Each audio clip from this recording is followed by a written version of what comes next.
हे what's up guys, welcome back once again. दोस्तों, आज की कहानी जो एक्सप्लेन करने जा रहे हैं उसका नाम है रिवर वाइल्ड। कहानी की शुरुआत हमें जंगलों के बीच से जा रही एक कार को दिखाती हुई होती है, जो कि आज सालों के बाद अपने भाई जेम्स से मिलने के लिए उसके राफ्टिंग रेंटल कैंप में जा रही है, जहाँ पर वो लोग कुछ एडवेंचर एक्टिविटीज करेंगे जिसमें कि राफ्टिंग भी आती है। ये चीज हमें इस पूरी कहानी में देखने को मिलेगी, लेकिन हर एक मोड़ पर आपको एक नया ट्विस्ट देखने को मिलेगा। लेकिन आपको जरूर बता दूं कि आज ये लोग पास वाली नदी में ही राफ्टिंग करने वाले हैं और फिर अगले दिन थोड़ा और आगे जाएंगे। जेम्स के साथ 2 ब्रिटिश टूरिस्ट भी हैं जिन्होंने यहाँ पर आने के लिए जेम्स को पैसे दिए हैं, और उनके साथ है टैरिफ, जो कि जेम्स और जोई का बचपन का दोस्त है। पर जब जोई उसे देखती है तो उसका कुछ खास रिएक्शन नहीं होता। असल में उसके बारे में उसे पता नहीं था कि वो भी यहाँ पर आने वाला, इसीलिए वो थोड़ा हैरान थी। उसके चेहरे से हमें साफ पता चलता है कि ये दोनों का कुछ पुराना लफड़ा है। जोई उसे बाहर नहीं लाना चाहती थी, वो ऐसा दिखाने की कोशिश करती है कि जैसी सब कुछ नॉर्मल है। और इसके बाद अब सभी तैयार होने लगते। बीच बीच में वो थोड़ी मस्ती भी करते रहते हैं, क्योंकि जेम्स सभी से डेथ पेपर पर साइन करवा रहा था, क्योंकि इस एक्टिविटी में किसी की जान भी जा सकती है, जिसका जिम्मेदार वो खुद नहीं होने वाले। अब सभी बोट पर बैठ जाते हैं और खूब एंजॉय करते हैं। सभी लोग धीरे धीरे करके आगे तेज लहरों के पास पहुंचते हैं, लेकिन इसी दौरान अचानक से जो पानी में गिर जाती है, इसलिए बोट को रोकना पड़ता है और जेम्स जाकर उसे वापस लाता है। वो सालों बाद राफ्टिंग कर रही थी, इसीलिए उसे थोड़ा डर लग रहा था, लेकिन जेम्स उसे समझाता है कि ये काफी नॉर्मल चीज है। उसे अकेले बैठा हुआ देखकर उसके पास टैरिफ आता है बात करने के लिए, लेकिन जोई उसे खास इंपॉर्टेंस नहीं देती। उसकी वजह से वो वहां से चला जाता है। इसके बाद सभी लोग रात के लिए टेंट लगाना शुरू करते हैं।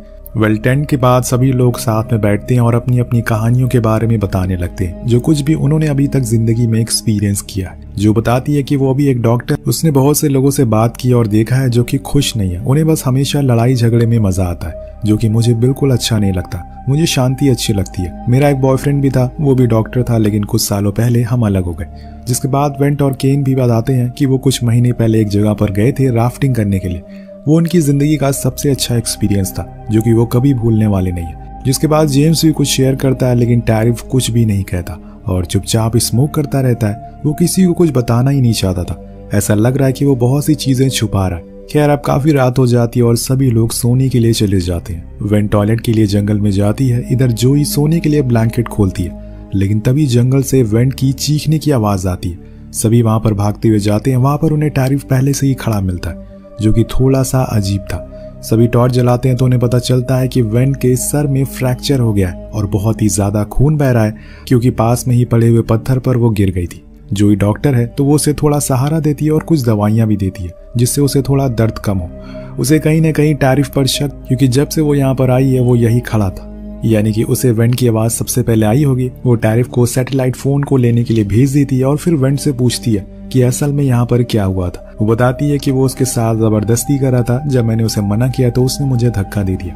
तभी वहाँ जेम्स और टैरिफ दोनों आते हैं और बताते हैं कि सैटेलाइट फोन में बैटरी खत्म हो गई। तो जोई झूठ बोलती है कि इसके पास सिर्फ 2 ही घंटे बचे हुए हैं, हमें जितनी जल्दी हो सके इसे ट्रीटमेंट देना होगा, वरना कुछ अनहोनी हो सकती है। अब ये सुनकर जेम्स डर जाता और सभी को बोट के पास चलने को कहता है। उन्हें सबसे पहले पास वाले फॉरेस्ट रेंजर के पास जाना होगा, जहाँ पर वो एयर एम्बुलेंस के जरिए वेन को सिटी ले जाएंगे, तभी वो बच सकती है। यहाँ उनके पास 2 रास्ते थे, या तो वो पैदल जंगल के बीच से होते हुए स्टेशन के पास जाएं, या फिर वो लोग नदी के रास्ते से आगे बढ़ें, जो कि शॉर्टकट है। सभी नदी वाले रास्ते को चुनते हैं और उनके पास बोट भी मौजूद थी और सारे राफ्टिंग इक्विपमेंट भी।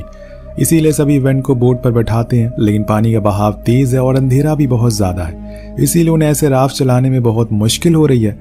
लेकिन उन्हें ये करना ही होगा, क्योंकि वेंट के पास समय बहुत कम है। अभी तक जोई ने जेम्स को टैरिफ के बारे में कुछ भी बताया नहीं है।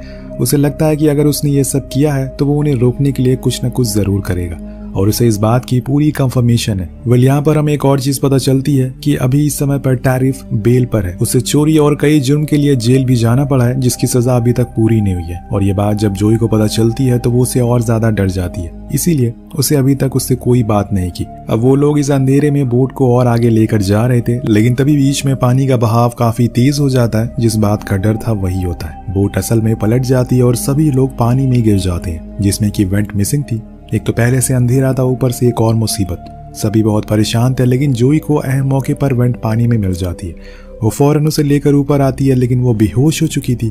अगर उसके अंदर पानी ज्यादा देर तक रहा तो वो मर भी सकती, इसीलिए वो फौरन उसे CPR देती हैं और लगातार चेस्ट प्रेसिंग की मदद से उसके पानी को बाहर निकालती हैं। उधर जेम्स और लोगों को बाहर निकालने में उनकी मदद करता है और फिर सभी लोग किनारे पर आ जाते हैं। जेम्स फौरन जोई के पास आता और उसे वेंट की सिचुएशन के बारे में पूछता है। वो कहती है कि वो बिल्कुल ठीक है, लेकिन मैं तुम्हें कुछ बताना चाहती हूँ। जो कुछ भी उसके साथ हुआ वो असल में टैरिफ ने किया है, मुझे वेंट ने खुद ये बताया है। अभी जो बोट पलटी है मुझे लगता है कि इसमें भी टैरिफ का ही हाथ है, क्योंकि वो नहीं चाहता कि हम लोग रेंजर के पास पहुंचे और रिपोर्ट करवाएं, इससे वो मुसीबत में फंस सकता है। तुम देखना आगे जाकर हमें वो रोकने की जरूर कोशिश करेगा। लेकिन जेम्स को यकीन नहीं होता और वो उसकी बातों को इग्नोर कर देता है।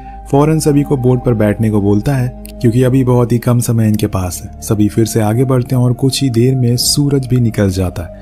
उजाला हो गया था और ऐसे ही में रास्ते को देख पाना आसान हो गया था। वो अपनी स्पीड को और बढ़ा लेते हैं और फाइनली किनारे तक पहुंच जाते हैं, जहां पर उन्हें सीधा स्टेशन तक जाना था। इधर टैरिफ और जेम्स दोनों ही जंगल के अंदर भागते हैं, उन्हें जल्दी से वहां तक पहुंचना है। पर कुछ देर चलने के बाद वो जेम्स को रोक लेता है और उसे पूछता है कि वो तुमसे कल रात क्या कह रही थी। मुझे पता है कि देखो, जो कुछ भी हुआ है वो सब एक हादसा था, मैंने जानबूझकर कुछ नहीं किया। मैं वेंट को समझाने की कोशिश कर रहा था पर उसका पैर स्लिप हो गया। तुम मेरी बात ध्यान से सुनो, अभी मैं बेल पर हूँ और मैं नहीं चाहता, तुम्हारी वजह से मैंने 3 साल जेल में बिताए हैं और अब तुम्हें मेरा साथ देना होगा। जेम्स टैरिफ को गले से लगा लेता और उसे कहता है कि मैं तुम्हारे साथ ही हूँ, पर फिलहाल हमें वहां पहुंचना होगा वरना वो मर जाएगी। अब दोनों ही भागते हैं, लेकिन स्टेशन पर कोई नहीं था। वो कुछ देर बाहर खड़े होकर इंतजार करते हैं, तभी एक रेंजर वहां आता है और जेम्स उसे अपने हालातों के बारे में बताता है और फौरन एक चॉपर लाने को बोलता है। लेकिन अंदर जाने के कुछ ही समय बाद टैरिफ को पता नहीं क्या हो जाता है, वो रेंजर को कॉल ही करने नहीं देता। उसका कहना था कि वो पहले वेंट को किसी नजदीक वाले हॉस्पिटल में लेकर जाएंगे और इससे वो किसी भी पुलिस केस में इन्वॉल्व नहीं होगा। लेकिन रेंजर कहता है कि ये प्रोटोकॉल के खिलाफ है, इससे तुम्हारे दोस्त की जान भी जा सकती है। लेकिन टैरिफ झूठ कहता है। वो उसे समझाता है कि इससे जेम्स की रेंटल राफ्टिंग कैंप की रेपुटेशन खराब हो जाएगी, इसलिए तुम ऐसा मत करो। लेकिन रेंजर नहीं मानता और वो उसके प्रति अग्रेसिव हो जाता है, जो बात रेंजर को पसंद नहीं आती और उसे कहीं ना कहीं कुछ गड़बड़ लगने लगती है। इसीलिए वो अपनी पिस्तल निकाल कर उस पर पॉइंट कर देता है। जेम्स घबरा जाता है, ये चीज तो बद से बदतर होने लगी है। वो रेंजर की बंदूक उससे ले लेता है और गलती से ट्रिगर को दबा देता है, जिसके बाद बहुत अफसोस होता है उसे। लेकिन अब क्या फायदा, खेल तो खराब हो चुका है। अब वो खुद को मारने की भी कोशिश करता है, लेकिन ऐसा नहीं कर पाता। वो रेंजर मर चुका था, उसके ऊपर पहले से ही 2 अपराध के चार्जेस लगे हुए हैं, अब ये तीसरा भी हो गया। इसीलिए वो भागने का सोचता है, जिसके लिए वो नदी का सहारा लेगा और कनाडा के बॉर्डर को उसी नदी से पार कर देगा, जहां से उसे पकड़ पाना मुश्किल हो जाएगा। लेकिन इसमें समय लगने वाला है, पर सबसे पहले तो उन्हें उस रेंजर की बॉडी को ठिकाने लगाना होगा। वो जेम्स को बंदूक दिखाते हुए कहता है कि इस लाश को किसी और कार में डाल दो। वो मजबूर था और इसीलिए उसका कहना उसे मानना पड़ता है, जिसके बाद दोनों ही उसे खाई में धक्का दे देते, जिससे ऐसा लगे कि ये एक हादसा था, किसी को उन पर शक न हो। इसके बाद वो बंदूक को लेकर बोट के पास जाता है और वहां सभी इस चीज को देखकर डर जाते हैं। जेम्स उन्हें बताता है कि इसने पुलिस वाले को मार दिया है, इसीलिए अब वेंट के लिए कोई भी मदद नहीं आने वाली है, जिसका ये साफ मतलब था कि ये उसकी मौत तय है। सभी को वो बैठने को बोलता है और बोट को कनाडा बॉर्डर की ओर ले जाने के लिए कहता है, जो कि यहाँ से थोड़ी ही दूरी पर है। लेकिन उसके लिए इन्हें और लोगों की जरूरत पड़ेगी।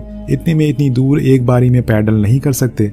पर टैरिफ को कोई फर्क नहीं पड़ता, उसे अब फिर से जेल नहीं जाना है, इसीलिए वो ऐसा कर रहा है। कुछ ही समय के बाद वेंट अपना दम तोड़ देती है। अब जो उसकी आंखों को बंद कर देती है, उसके अंदर तो बहुत ही ज्यादा गुस्सा था, लेकिन अभी इस समय वो कुछ कर नहीं सकती। उसे तो पहले से ही टैरिफ पर शक था, लेकिन किसी ने उसकी बात पर यकीन नहीं किया। आगे जाने पर उन्हें एक ब्रिज दिखाई देता है, जिसके ऊपर एक बंदा अकेले आगे जा रहा था, जो बड़ी ही चालाकी से एक मिरर की मदद से उसकी ओर रिफ्लेक्शन करती है ताकि वो इन्हें देख ले। उसका प्लान कामयाब भी होता है और वो इन्हें देख भी लेता है, जिसे देखकर टैरिफ बहुत डर जाता है और वो उससे झूठ बोलता है कि ये बस बीमार हो गई है, हमारे पास एक डॉक्टर भी है जो देखभाल कर रही है इसकी, टेंशन की कोई बात नहीं है। लेकिन ऊपर से साफ दिखाई दे रहा था कि बोट में एक मरी हुई लड़की रखी हुई है और यही बात टैरिफ को खाए जा रही थी। उसे यकीन था कि वो आदमी आगे जाकर किसी न किसी को जरूर बताएगा, इसीलिए वो सभी से कहता है कि मुझे आज के आज कनाडा बॉर्डर तक जाना है, कैसे भी करके मुझे वहां ले चलो। लेकिन जेम्स कहता है कि हमारी बोट पर वजन ज्यादा है, इसलिए स्पीड से चला पाना इसे आसान नहीं है। तो टैरिफ कहता है कि ठीक है, वेंट को दफना दो, जिसके लिए सभी मान जाते हैं और फिर किनारे पर ही वेंट को दफना दिया जाता है। जिसके बाद वो लोग फिर से बोट की तरफ जाने लगते हैं, लेकिन कुछ ही देर में अंधेरा हो जाता है। ऐसे में राफ्ट को चलाना आसान नहीं है, इसीलिए वो सभी डिसाइड करते हैं कि वो आज यहीं पर ठहरेंगे। बीच रास्ते में चलते हुए टैरिफ जो से कहता है कि तुम्हें पता है, मैंने ये सब तुम्हारे लिए किया है ताकि तुम किसी भी चक्कर में ना फंसो। क्या तुम्हें कुछ पता है अगर नहीं पता तो मैं तुम्हें बता दूं, मैं 3 साल तक जेल में रहा था सिर्फ तुम्हारे भाई के चक्कर में। वो सालों पहले एक स्मगलर के साथ काम किया करता था और बड़े बड़े लोगों को गांजा जैसी चीजें सप्लाई करता था, लेकिन मैं इन सब चीजों से दूर था।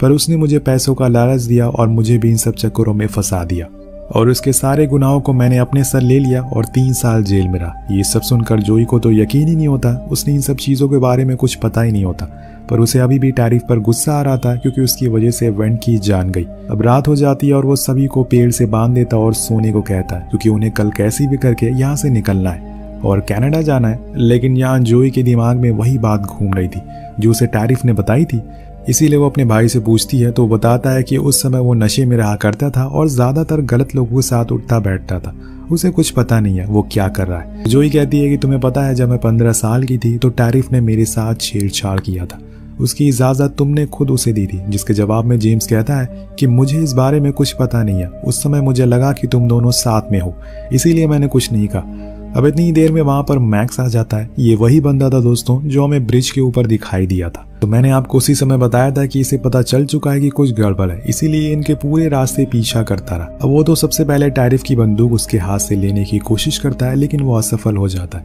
क्योंकि उसने बहुत ही जोर से उसे पकड़ रखा था। इसीलिए वो जोई और जेम्स को खोलने का ट्राई करता है, पर इतने में टैरिफ की आंख खुल जाती है और वो बिना कुछ सोचे समझे ही उसे पीछे से गोली मार देता है, जिससे मौके पर ही उसकी मौत हो जाती है। टैरिफ को लगता है कि ये सब जोई का प्लान था, लेकिन वो कहती है कि उसे इस बारे में कुछ पता नहीं है। सभी इस चीज के बाद बहुत डर जाते हैं। उन्हें अंदाजा हो जाता है कि टैरिफ कितना खतरनाक है, वो किसी को भी मार सकता है क्योंकि अब उसे किसी का भी डर नहीं है। इसके बाद ये लोग मैक्स की लाश को दफना देते हैं और फिर से जाकर बोट पर बैठ जाते हैं। लेकिन क्रिश्चियन जो कि वेंट की दोस्त है, वो बहुत ही चालाकी से मैक्स की जेब से उसका चाकू निकाल लेती है और फिर जब ये लोग बोट पर बैठते हैं तो उसमें छेद कर देती है। लेकिन जो ये देख लेती है टैरिफ को कहीं ना कहीं उस पर शक, लेकिन क्रिश्चियन मना कर देती है, उसे कुछ नहीं किया। उन्हें मजबूरन किनारे पर आना पड़ता है, जिसके बाद जेम्स उस बोट को ठीक करने के लिए अपने बैग को खोलता है और इसी का फायदा उठाकर वो एक स्प्रे टैरिफ के मुंह पर मार देता है, जिससे कि वो थोड़ी देर के लिए ब्लाइंड हो जाता है। जिसके बाद उन दोनों में लड़ाई होना शुरू हो जाती है। उधर जोई क्रिश्चियन की रस्सी को खोल देती है और फिर वो दोनों जंगल के अंदर भागना शुरू कर देते हैं। जब कुछ देर वो चले जाते हैं तो उन्हें एक गोली की आवाज सुनाई देती है और जब जोई पीछे मुड़ती है तो वहां उसे टैरिफ दिखाई देता है, यानी कि जेम्स को गोली लगी है। क्रिश्चियन उसे भागने को बोलती है, लेकिन वो अपने भाई को ऐसे मरता हुआ छोड़कर नहीं जा सकती, इसीलिए वो दूसरे रास्ते को चूज करती है, जिसकी वजह से दोनों अलग हो जाते हैं। जोई के पीछे टैरिफ पड़ जाता है, पर जब तक उसे पकड़ पाता वो एक पहाड़ के नीचे कूद जाती है। हालांकि टैरिफ उस पर गोलियां चलाता है, लेकिन उसे कुछ नहीं होता। वो जाकर जेम्स से मिलती है और देखती है कि उसे बहुत खून निकल रहा है। वो फौरन उसे बोट पर बैठाती है और वहां से निकल जाती है। इधर से टैरिफ उस पर गोलियां चलाता है, लेकिन एक भी गोली उसे नहीं लगती। पर इतनी ही देर में उसे वहां पर 2 लोग दिख जाते हैं जो कि राफ्टिंग करने के लिए आए थे।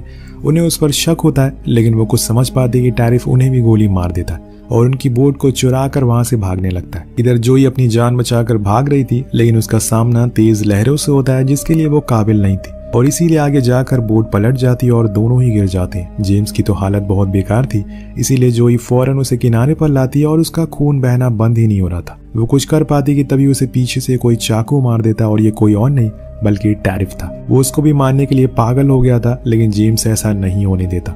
वो खुद की बहन को ऐसे मरता हुआ देख नहीं सकता, इसीलिए वो उसके अंदर जितनी भी ताकत थी वो उसे खड़ा होता है और टैरिफ को पकड़कर नदी में कूद जाता है और बहते हुए वाटरफॉल के पास जाता है, जिससे दोनों ही साथ में नीचे गिर जाते हैं। जो ये सब दर्द में रहते हुए देख रही थी, उसे कुछ नहीं समझ रहा था कि वो क्या करे। उसे एक गोली भी लगी थी जिसे वो खुद के हाथों से निकालती है और वहीं पड़ी रहती है। शायद उसका भी आज अंत है, लेकिन इतने में उसे ऊपर एक चॉपर दिखाई देता है जिसमें क्रिश्चियन थी और फाइनली क्रिश्चियन उसे देख लेती है। वो मदद के लिए आ गई थी, फौरन उसे ऊपर खींच लिया जाता और वहां जाकर वो क्रिश्चियन से साफ साफ कहती है कि अब कोई नहीं बचा, सब खत्म हो गया। इसी के साथ ये कहानी का यही अंत हो जाता है। वेल, आपको कहानी कैसी लगी नीचे कमेंट करके जरूर बताएगा। मिलते हैं अगली वीडियो।